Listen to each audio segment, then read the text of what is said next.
In 2015 general election, Niqab played a very important role and ultimately became the deciding factor.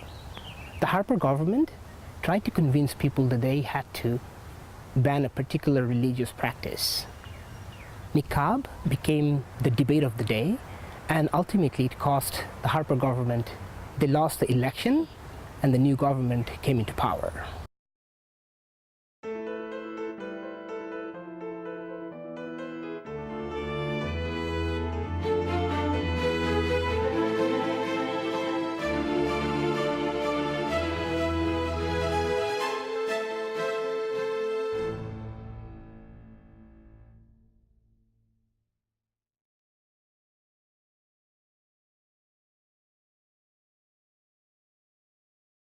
The idea of this documentary is partly rooted in identity politics. It also reveals how Niqab was instrumental in defeating the Harper government. What was the challenge there? Like, what exactly happened? Can you tell us? Before starting my citizenship process, I have came along the policy by then Citizenship Minister Jason Kenney that Muslim women like who used to cover their face veil have to remove it for the oath-taking ceremony. So the policy was kind of troubling for me because I was wearing the veil and I didn't actually intending to unveil myself in front of such a large public ceremony. So I was quite, uncertain about the situation as well. What will happen when I will go to the ceremony and the stuff, and it had taken me actually some long time to understand how I can go in this and the stuff. And here comes some situations which made me to decide to take the legal support and legal aid at this point. As you can understand, the court had already given me the decision in my favor, right? So there was nothing wrong. The legally, what I was seeking for was actually legally approved by the court as well. But Mr. Harper tried to do with me was kind of personal like or dislike, you can say only. At some point of this whole process, it was very ironic when he said that it is the feeling or the opinion of the most Canadians.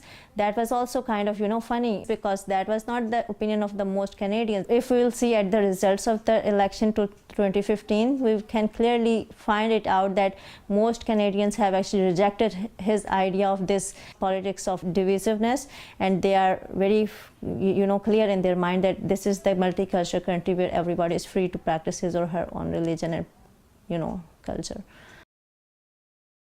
In my understanding, hijab is the face head covering, which covers your hair, but it still shows your face. And the burqa is something which we usually see in the Afghanistani culture. Basically, what I have seen in my background knowledge, and the face veil is something which like as I am wearing, it is some piece of cloth which actually also covers your face, but excludes your eyes to make you able to see freely and easily. Legally, it was a very simple case. The policy was so black and white that it was hard for, I think it was hard for the government to try and argue that it was justified in any way. I felt confident in our legal position.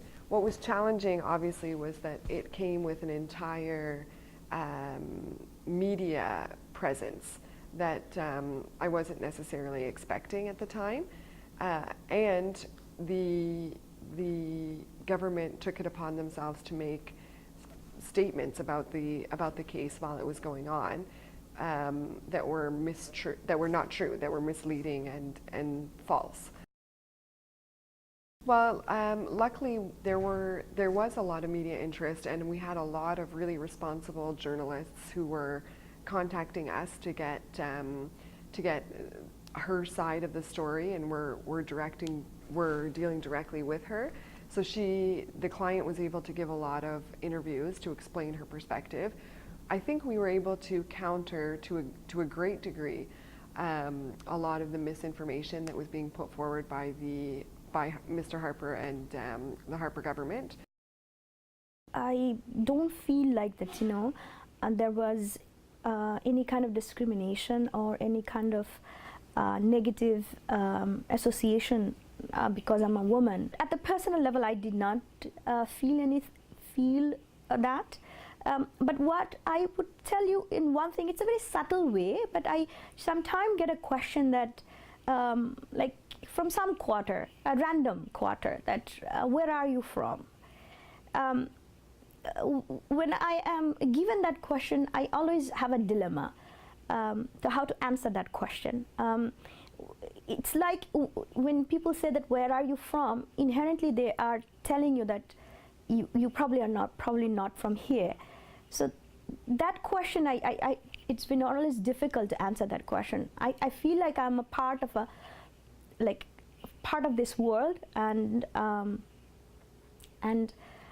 specifically where are you from, that question itself does not mean anything to me. So it's not discrimination per se, but that question kind of makes you think about it. Yes.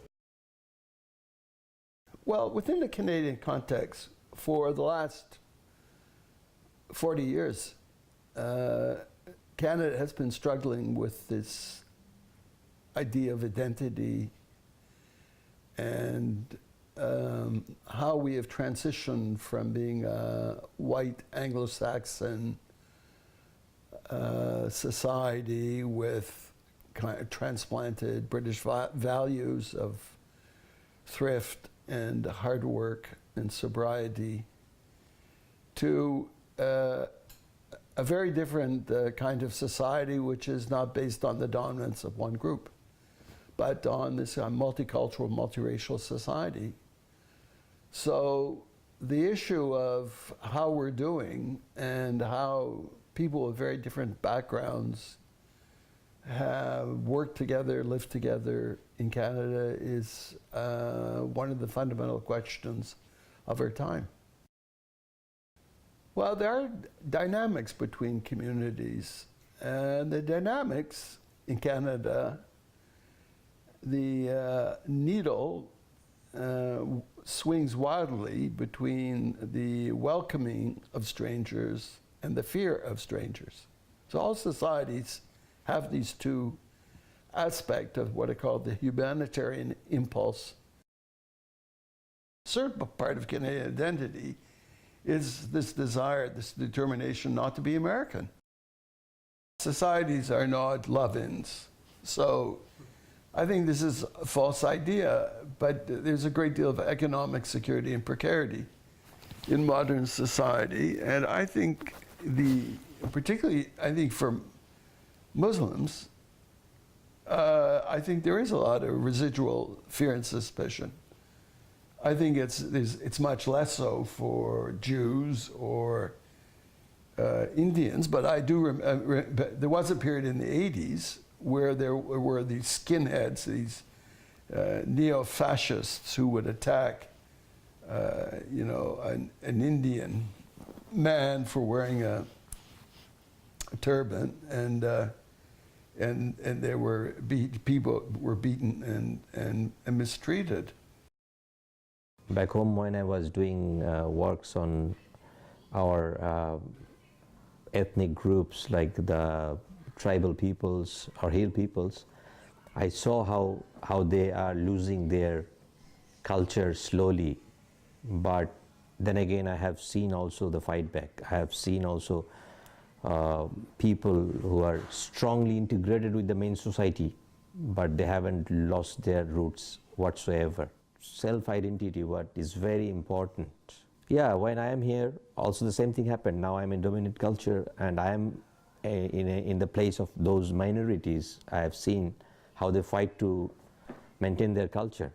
So back home, I take it as granted that my culture is my culture, but here I have to maintain it. Here I have to safeguard it, and here I have to pass it to my next generation. So the duty is bigger now. The responsibility is more bigger, and the seriousness is much more in a higher level.